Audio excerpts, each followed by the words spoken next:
I've been thinking about decisions that have happened this season. And look, my memory isn't the greatest, and I'm sure there are ones that I'm going to forget. But I'm just trying to look at the incidents, the decision from the VAR and the referee on the pitch, and how the procedures were followed through. So let's rewind all the way back. Do you remember when Curtis Jones got sent off for his challenge? The game where the ball, his foot rolled the top of the ball and went into the shin. So the ref was sent to the monitor for that. No problem. Ref made the wrong decision, but he went to the monitor. Now, let's go back to Wataru Endo and his edge of the box, or his inside the penalty area block against Chelsea in the League Cup final. That VAR found a way to rule out. It's just anything that feels 50-50-ish seems to not go for us. Still think I'm wrong? Okay. Martin Odegaard, handball at Anfield. Now look, this is not a dig at Arsenal. Their players, the manager, they didn't make the decision. But Martin Odegaard, handball at Anfield.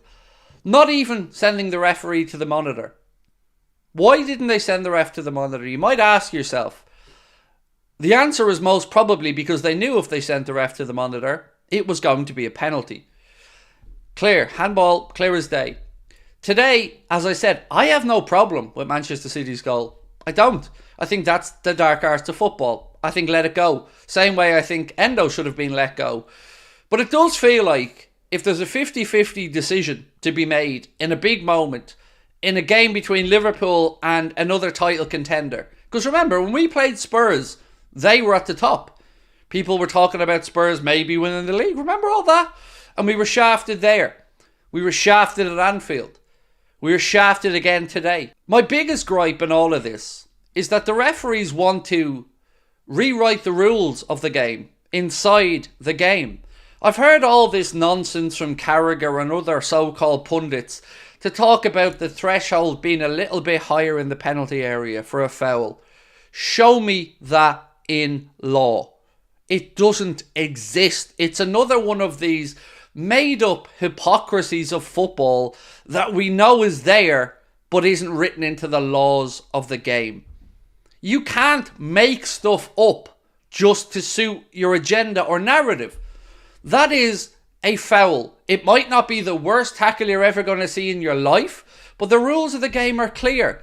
A foul is a foul is a foul. It doesn't matter if it happens at the corner flag, in the 6-yard box, on the halfway line. A foul is a foul is a foul.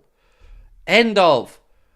These excuses, and that's all that they are just people trying to justify incorrect decisions. But the biggest thing that I want to say to anybody that has the response of cry more or always the victims or anything along those lines, let me just say this really clearly and calmly. You're part of the problem. By laughing at these decisions, by stereotyping Liverpool fans, by just pointing fingers at us and saying we're crying and this, that and the other, all that you're doing is telling these officials, these broadcasters, all of these people to carry on. Because you can't put the good of the game ahead of your own distaste or dislike of Liverpool Football Club. I've already sat through and read dozens of comments trying to compare that challenge on Alexis McAllister to a drop ball 90 yards down the other end of the pitch. People are saying, but what about it? So remember this. Last week, Mike Dean was on Monday Night Football, I think it was, and talked about a monumental decision. A drop ball. Monumental. But bottling a penalty in a title race game in the last minute? Where's the fume? Where's the monumental now, Sky? Where's the selective outrage now, Sky? Jamie Carragher and Roy Keane in that Sky studio are a disgrace. An absolute disgrace.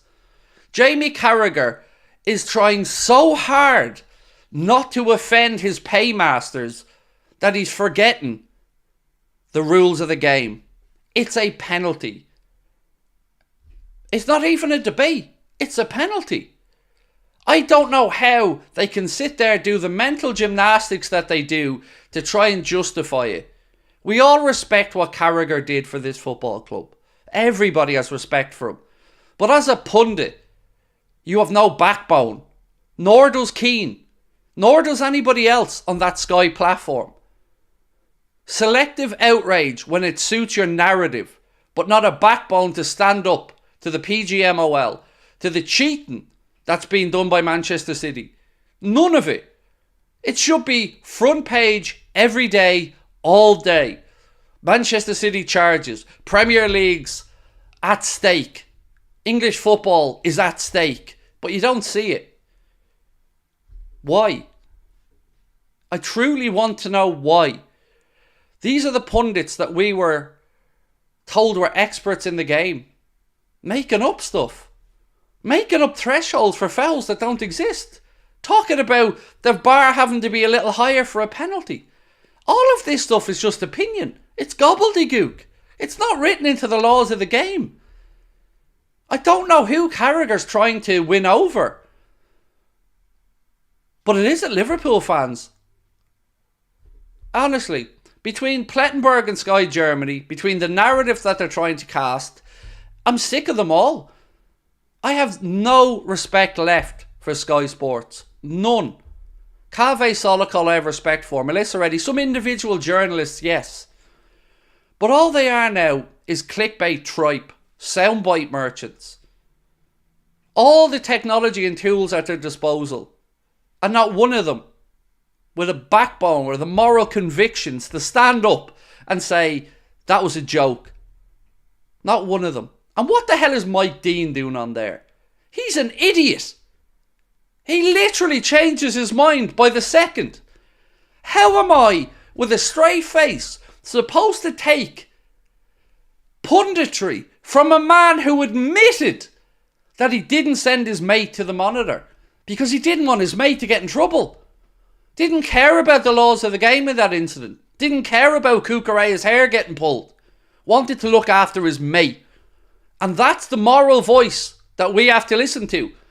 As Sky Sports are telling us to remove homophobia, remove all this other stuff, which of course I agree with. Where are your morals when it comes to speaking the truth? None of you speak truth to power. None of you. You aren't worthy of the title pundit. You are cowards. Jens said, I call out injustice, and this was one of them. It's just another one, mate. It's never ending. And I get it. People want to go, ha ha, cry more. Ha. I get it. I get it all. But all it does is embolden it. And let them keep doing it week after week after week after week after week. I've said this many times, and I'm going to repeat it again. Liverpool and Arsenal are fighting to save football. Make no mistake about it. Sky won't do their job. TNT Sports won't do their job. So many in mainstream media will not talk about these 115 charges and expect us to sit there as they fluff Pep Guardiola and Manchester City, as they tell us how amazing and genius they are. They are a very good football team, built on foundations of sand. I don't mean that from the context of an Arab community. I mean the whole thing is a joke. It's a house of cards. Nobody believes it. Who are you sticking up for? You profess to love the game, but you don't, because you're allowing it to happen. You are part of the problem.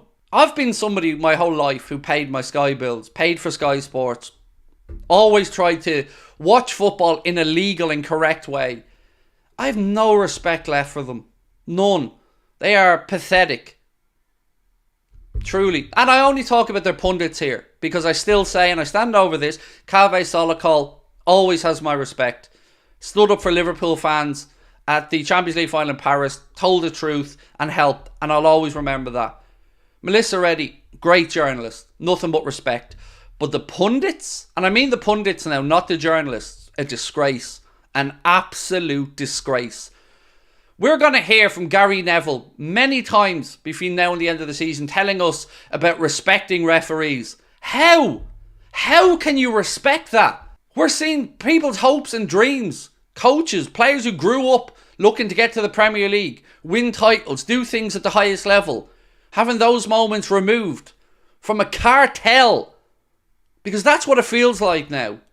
The PGMOL, whether we want to admit this or not, and I don't think they're anti-Liverpool. I'm not saying this is all against us, but they are impacting games and outcomes of title races, relegation races, European places, and it needs to stop.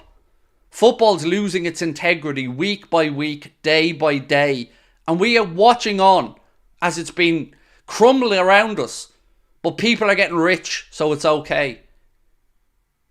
I'm disgusted again at the sport and what it's becoming. I'm disgusted that people are willing to look past what's clearly wrong for tribal reasons.